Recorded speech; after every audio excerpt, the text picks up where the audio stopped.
The Afro, it's one of the most signature hairstyles in history. From Diana Ross to the Jackson 5 to Miss Foxy Brown herself, Pam Grier, the Afro was big back in the 70s. But now, it's back in a fluffier than ever trend, the natural hair movement.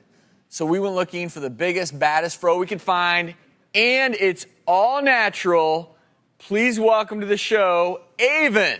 Aevin, come on out.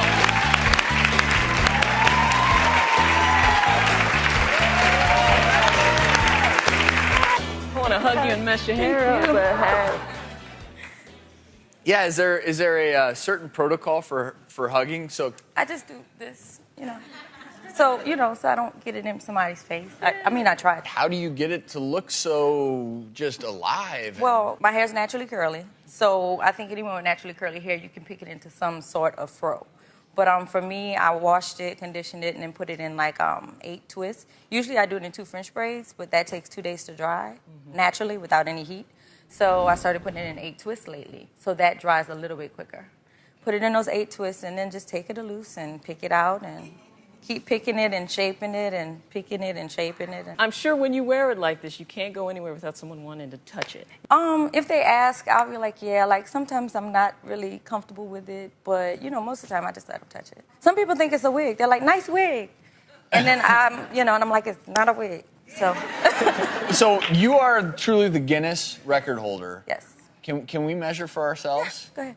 So what was your official measurement in the Guinness record? When Guinness did it, it was 4 feet 4 inches around. Because it changes, right? Yeah, like today it's cold in here. Your hair gets a little straighter. It flops. It does all. So where should we measure from? Now, they just went around. Even I'm imagining in church or wherever that people get mad when you're sitting in front of them. I do not. For the record, I do not wear my hair like that. Like this for church and for the movies and all kind. No. So we're looking at 4 feet 5 inches, right? It's beautiful too. That is beautiful. Thank you. Yes.